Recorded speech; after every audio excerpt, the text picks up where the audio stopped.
Baik, Assalamualaikum warahmatullahi wabarakatuh. Selamat berjumpa kembali bersama saya. Kita akan melanjutkan materi pendidikan agama.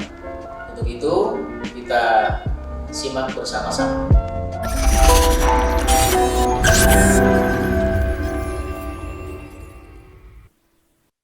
Baiklah, kita mulai pembelajaran kali ini terkait dengan materi kebutuhan manusia akan pedoman dan aturan hidup.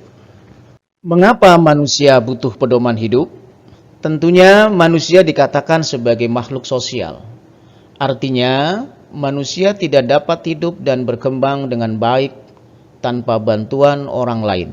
Hubungan manusia dengan sesama manusia dalam rangka memenuhi kebutuhan hidup yang kompleks, yaitu kebutuhan bersifat fisik dan psikis.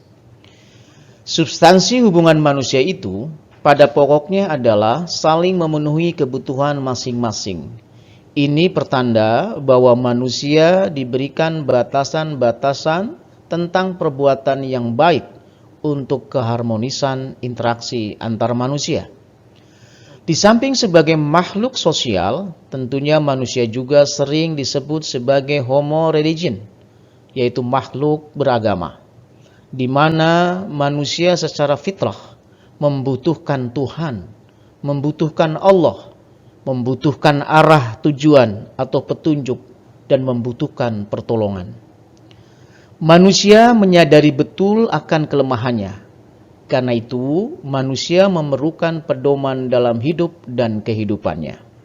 Baiklah, setelah kita membicarakan terkait tentang tujuan, terkait tentang problematika dan ragam ekspresi kebebasan atau pedoman hidup manusia modern.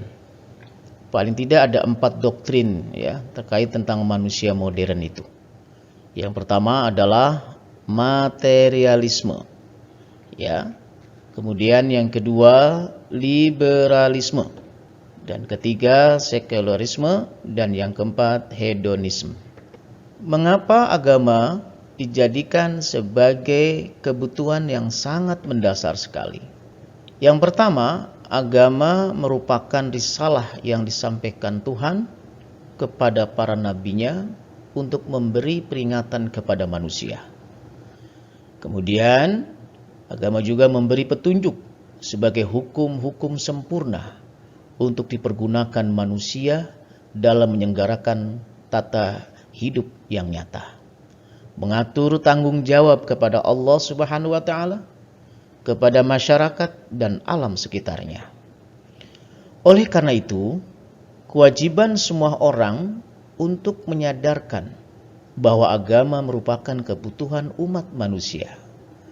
Sekurang-kurangnya ada 3 alasan ya yang melatar belakangi perlunya manusia terhadap agama. Yaitu agama sebagai kebutuhan dasar. Mengapa agama dijadikan sebagai kebutuhan dasar?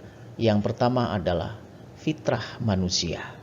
Kemudian yang kedua, kelemahan dan kekurangan manusia. Dan yang ketiga, tantangan manusia. Nah, apa itu fitrah? Apa itu kelemahan? Dan apa itu tantangan manusia? Mari kita lihat slide selanjutnya. Fitrah manusia.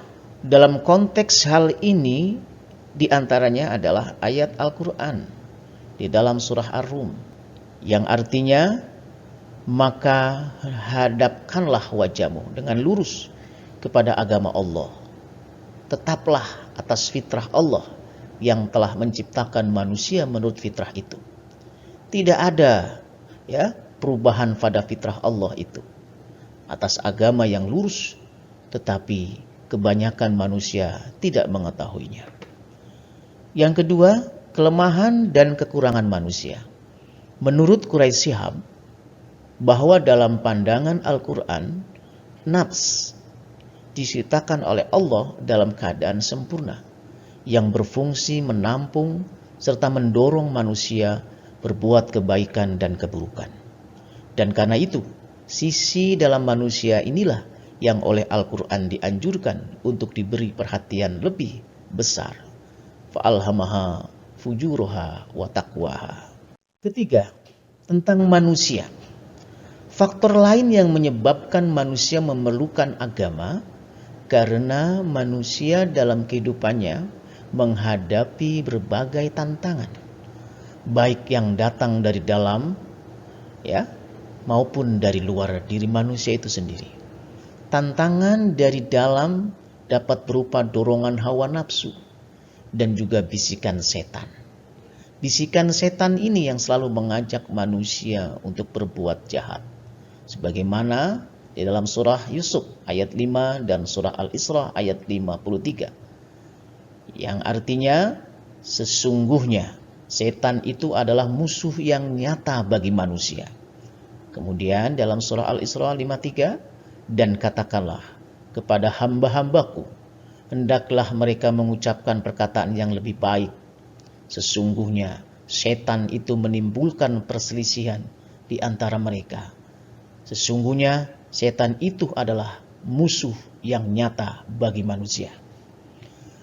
Sedangkan tantangan dari luar dapat berupa rekayasa dan upaya-upaya yang dilakukan manusia yang secara sengaja berupa ingin memalingkan manusia dari Tuhannya. Mereka dengan rela mengeluarkan biaya, tenaga, dan pikiran yang dimanifestasikan dalam berbagai bentuk kebudayaan, yang di dalamnya mengandung misi menjauhkan manusia dari Tuhannya. Kita misalkan membaca ayat yang berbunyi, sesungguhnya orang-orang kafir itu menafkahkan harta mereka untuk menghalangi orang dari jalan Allah Subhanahu wa taala. Surah Al-Anfal 36. Nah, kemudian agama sebagai sunatullah, atau menjadi suatu kebutuhan hidup. Agama jadikan sunatullah ini sebagaimana menurut Yusuf Qaradawi, paling tidak ada 5 faktor manusia membutuhkan agama. Yang pertama adalah faktor kebutuhan akal, karena kita sebagai manusia yang pasti memiliki akal. Yang kedua, fitrah manusia. Dan yang ketiga, kesehatan jiwa dan kekuatan ruhani. Dan yang keempat, motivasi dan disiplin akhlak.